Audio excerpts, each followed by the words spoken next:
What is up, guys? Awesome news. As you can see behind me, the guys at Plugin Alliance and Brainworx have released the Shadow Hills Mastering Compressor as its own native version. They've made some nice tweaks to it from the UAD version. Now, the way it reads, it's the same Brainworx algorithm, it's the same way it's been built, but I'm going to compare it to the UAD back and forth. And like, this hardware unit is one of the best things I have ever laid my hands on. Like, my end of game studio goal is to have one of these in hardware one day. Probably be the only piece of hardware I actually really want to own, because I'm all digital, as you guys know. But yeah, let's fire these up, let's compare them. I love it on drum breaks, so I think we're going to find some classic breaks, run it through it, A/B it, stress test it, and we'll also try out the new features that the native version has. So let's go! Okay guys, as you can see, we've moved over into Logic. So just to kill something straight off, this program-wise is exactly the same as the UAD. I've just been doing some A/B back and forth, and I've lined them up. The presets are even the same, the behavior is identical. So the sidechain filter and the mix control that are added features, with the exception of those, as well as the like A, B, C, and D alternate versions you can flip through. It is exactly the same processor. So just to prove that real quick, I've got the break loaded up here. The left hand side is the Plugin Alliance. You can see the difference on the meters. It says Brainworx, it doesn't on the UAD one. And just here for the UAD one, I've got the gain control, and we are going to flip the phase. As you can see, it's switched on here. So when I activate the UAD one, listen to this, they just completely flat cancel each other. And I've done this by loading up the same preset on both, which was preset 14, drums aggressive comp. So check this out, I'll just play it back and then I'll engage the UAD one, completely flat cancel, so we don't need to A/B them. They are exactly the same processor.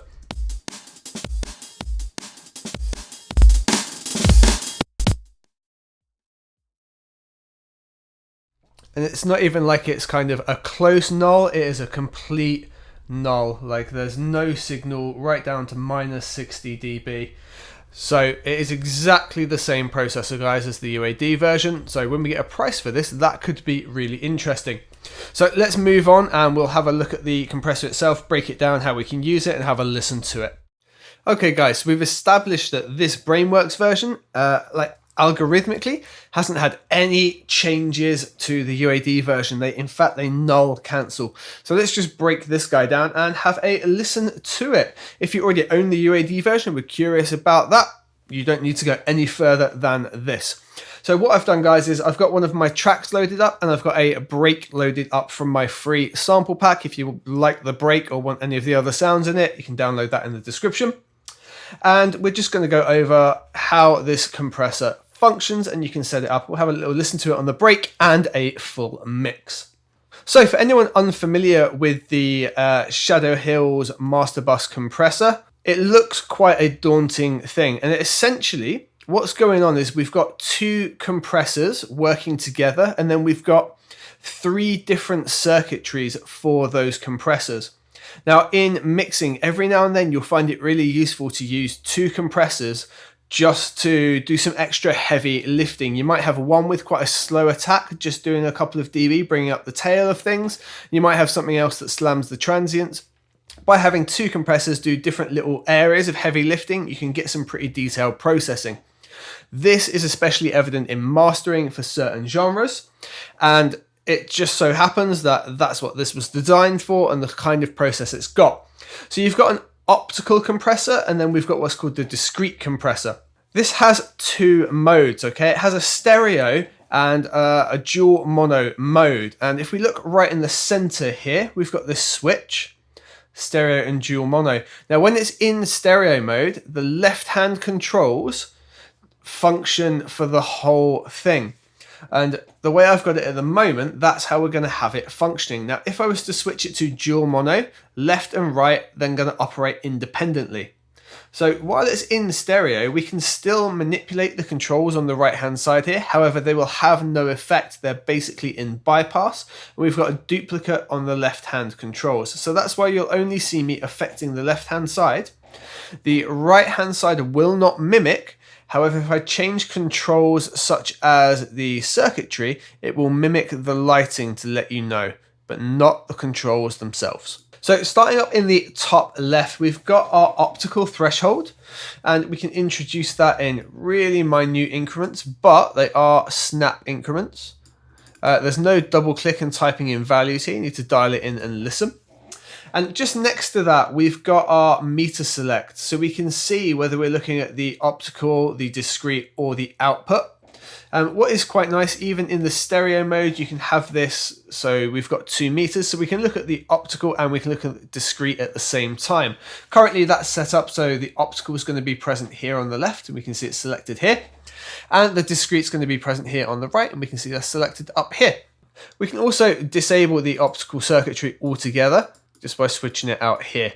Now, if we slowly introduce the threshold, we're going to see our gain here. There's only 2 controls for the optical.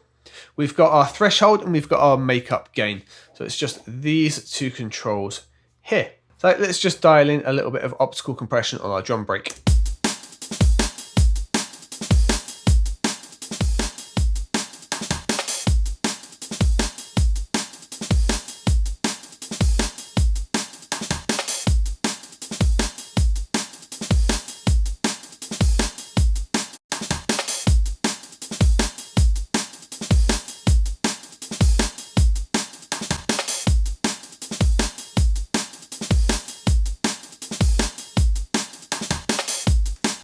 Fab. So that's taking back maybe maximum of 2.5 dB there. And you can really listen on the transients here. It really does round out the kick drum. It gives it not necessarily like losing its punch, but it just sort of warms it and rounds it just a little bit.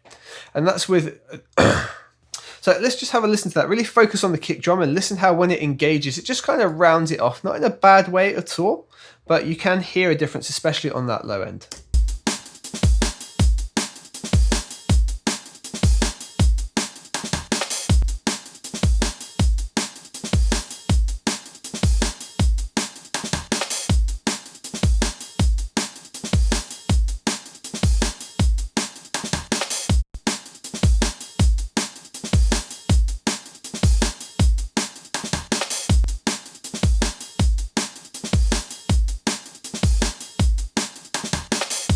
So that's doing our first bit of lifting here.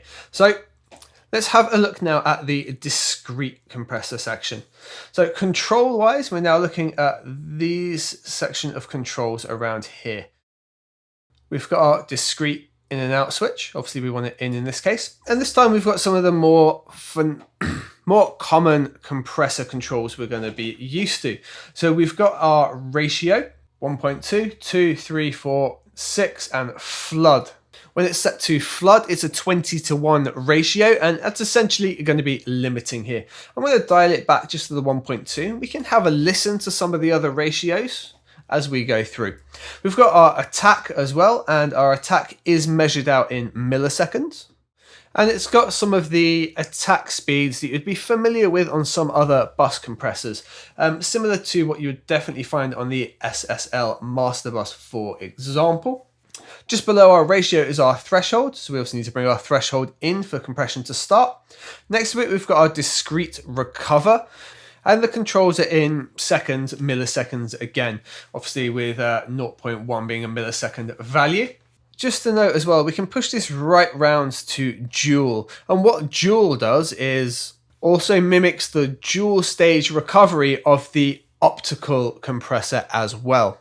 Just next to that, we've got our largest control, which is our discrete gain. So we've got our second set of makeup gain there. And next to that, almost in the midsection here, we've got our different circuitry with nickel, iron, and steel. Nickel is our cleanest, iron adds a little bit more distortional harmonic, and steel really does distort the signal, especially when pushed. Last thing here, we've got the magic eye, and what that does is gives us a visual representation of what's coming into the compressor. Also, if both VU meters are set to output, it also gives us a mono signal in its top quadrant. So let's dial in the discrete compressor now.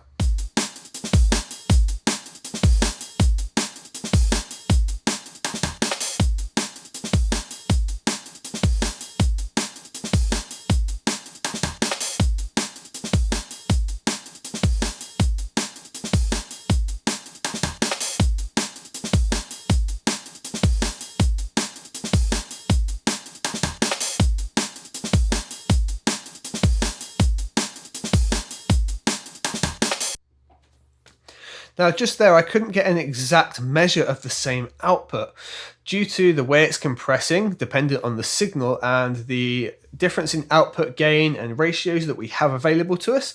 There's now about a 0.4 decibel discrepancy in the level to the original from when we A/B it, but we'll just have to take note of that. It shouldn't be too audible for us to really notice it massively.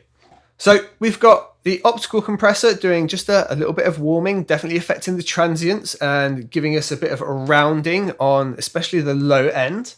And then we've got some more heavy lifting coming from the discrete compressor here. We've got a nice slow attack. This is something that I would really use a lot on a SSL bus compressor. I like to do a really slow attack and just have it lift up all of the lower areas and kind of almost sausage the sound a bit, but still let all the transients fly through.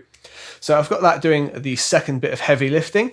So let's just A and B what we've got, and then we'll also have a flick through the different algorithms and we'll slam the compressor a little bit harder so we can really hear what those are doing.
Just compared the iron and steel back to the nickel there, and there's a slight difference going on, but let's really exaggerate this compression so we can really hear what they do.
Okay, so I've absolutely slammed the brake here using the discrete ratio on flood, which is basically limiting, knocking it back by as much as 10 dB by the looks of things.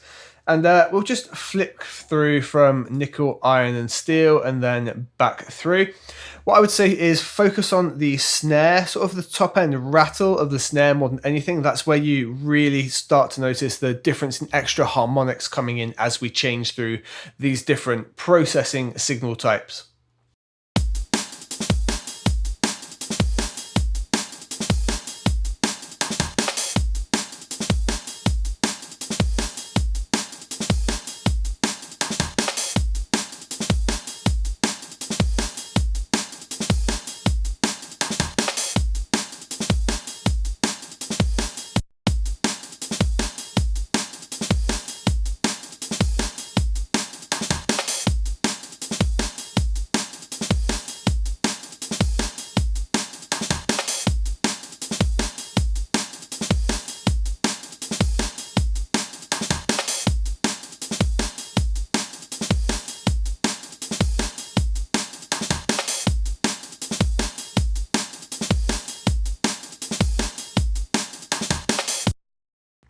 Cool, so that's how it sounds and works just on a singular drum, or a singular break in this case. So that's how it works on a drum break.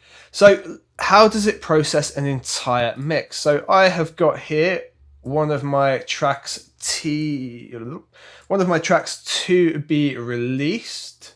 And it has already been mastered, but this is the mix of it here. You can see it's still all dynamic and all over the place, including that cheeky spike that's showing up there, but doesn't show up in the mix. That's naughty.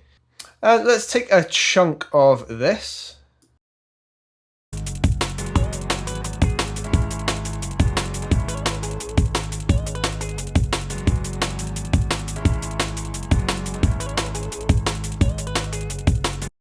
And let's see what we can do with the Shadow Hills. I'm just going to drag it over. I think we'll check out some of the presets on this first. So there's a few bus presets. We've got discrete iron, nickel, bus dual mono, heavy optical. Let's just try out these and see how they sound. I'm going to A-B them. So we're going to go 6 through 11. No, we're going to go 6 through 12. And I'm just going to keep it running and switch them as we go.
So just listening through those there, I actually really liked this here, the 7 discrete nickel. One thing to note is flicking through the presets, I got an audio spike look and we actually clipped by 0.5 dB. Just be something to note of if you're flicking between presets. What I noticed on here when I switched to this particular one was the way it was capturing the high end. So there's a shaker in this track, and it just brought a little bit out using. It just brought a little bit out in that shaker element, just really a nice bit of high end. So I just want to play that back and see if I imagined it, but to me that felt the nicest.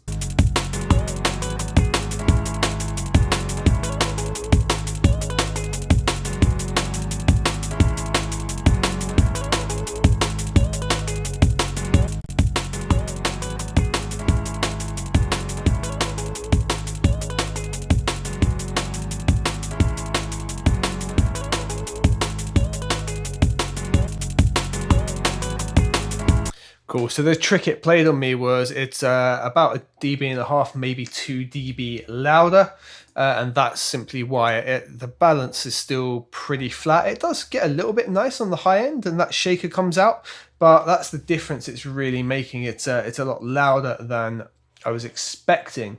So what we'll do, we'll dial the gain down just the 1 and compare that and see if we still prefer it.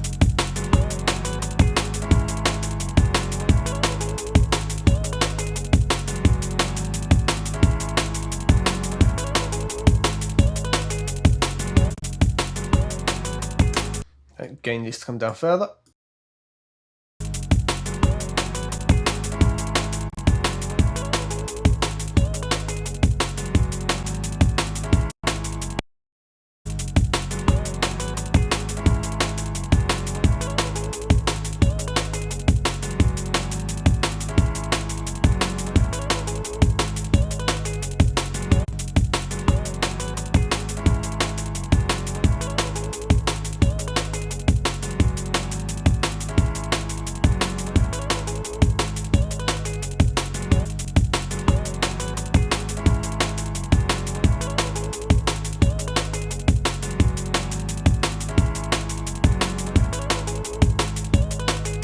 That's really interesting what it's doing there, because it's barely touching. Like the two combined are maybe only compressing by about 1 dB, but it's causing like a pump effect in the high end that's actually quite nice. It gives another feel of a rhythm, which is really good.